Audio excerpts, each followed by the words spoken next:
The script explores the potential of failure as a catalyst for future success. Resilience is presented as the key mechanism for transforming setbacks into advantages. The concept of converting negative experiences into positive outcomes is introduced. Failure is framed not as an end, but as a necessary step in the journey toward achievement. The script aims to demonstrate how setbacks can be strategically leveraged for future gains. The narrative will explore the process of turning adversity into opportunity through adaptive strategies. A product launch failure can serve as a critical turning point. This failure leads to the identification of the resilience factor.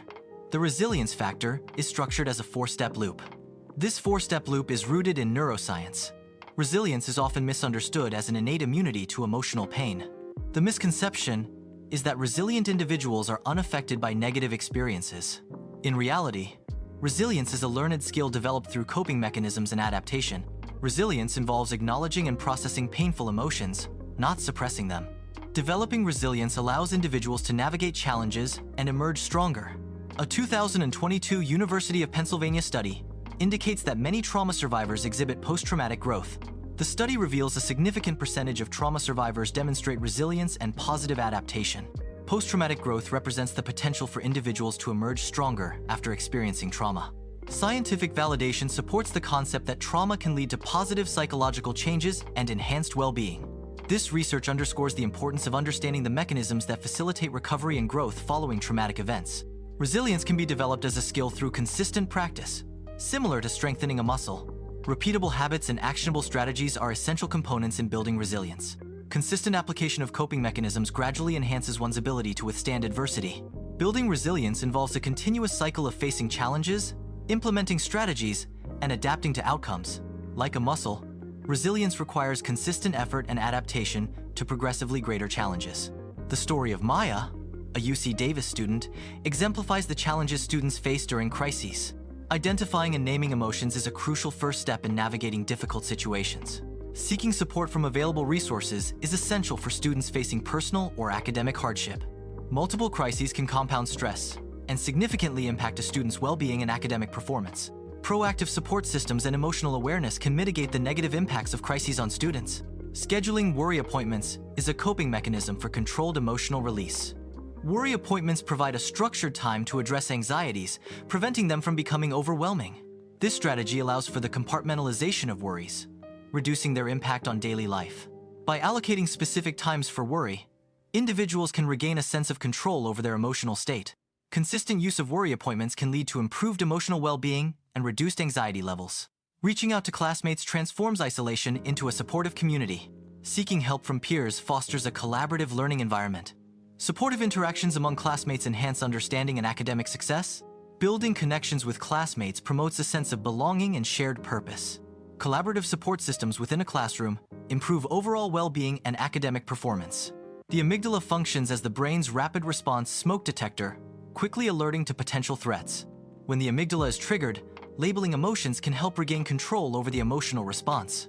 Labeling emotions engages the prefrontal cortex, which modulates the amygdala's activity. This modulation helps to prevent overreactions and promotes a more balanced emotional state. Naming an emotion can measurably reduce activity in the amygdala. UCLA neuroscientific research demonstrates a 32% reduction in amygdala activity through emotion labeling. This reduction in amygdala activity can occur in under 9 seconds. The amygdala is a key brain region associated with emotional processing.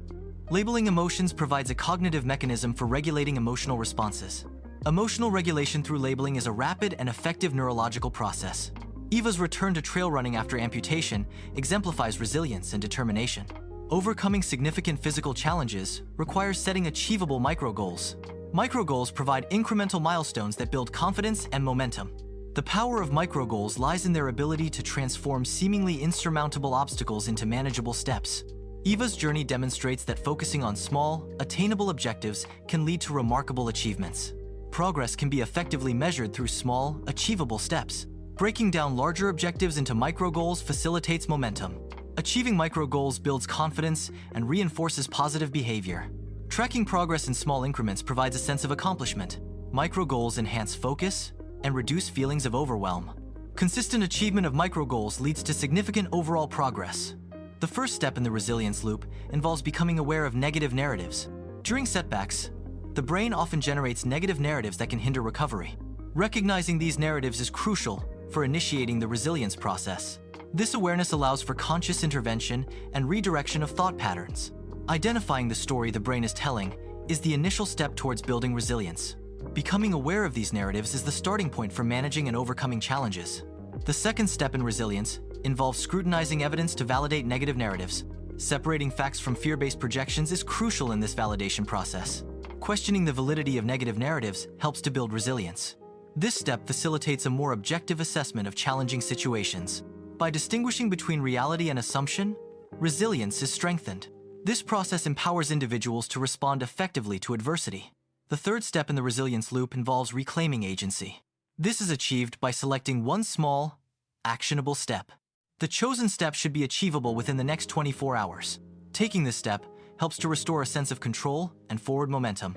Sharing a resilience plan with others creates accountability and reduces feelings of isolation. Accountability partners provide support and encouragement, reinforcing commitment to the resilience plan. Open communication about the resilience plan facilitates collaborative problem-solving and plan adjustments. Sharing the plan helps to identify potential obstacles and develop proactive strategies to overcome them. Social support networks enhance resilience by providing emotional and practical assistance during challenging times. Regular check-ins with accountability partners ensure consistent progress and adherence to the resilience plan. The resilience loop transforms setbacks into manageable challenges. Repeated navigation of the resilience loop creates setups for future success. Consistent repetition builds resilience and enhances the ability to overcome obstacles. The resilience loop provides a structured approach to converting failures into learning opportunities. Angie Mozillo's story exemplifies resilience in the face of displacement from war-torn Syria. Rebuilding a life in a new country involves adapting to a new language and culture. Controlling the controllable is a key strategy for refugees navigating resettlement challenges. Focusing on achievable goals provides a sense of agency and empowerment during times of uncertainty. Resilience is fostered through proactive adaptation and a focus on personal growth. Creating a two-column list is a technique to differentiate between controllable and uncontrollable factors. The stuff I can't control column includes external factors that are beyond personal influence. The stuff I can control column focuses on internal factors that can be directly managed. This method helps to focus energy on actionable items and reduce stress related to uncontrollable elements. By concentrating on controllable aspects, individuals can improve their efficiency and overall well-being. This two-column list provides a visual framework for prioritizing tasks and managing expectations. The act of discarding represents a symbolic release of uncontrollable factors. This practice facilitates the letting go of elements beyond one's influence. Releasing what is beyond control promotes mental and emotional well-being. Focusing on controllable aspects enhances personal agency and reduces anxiety.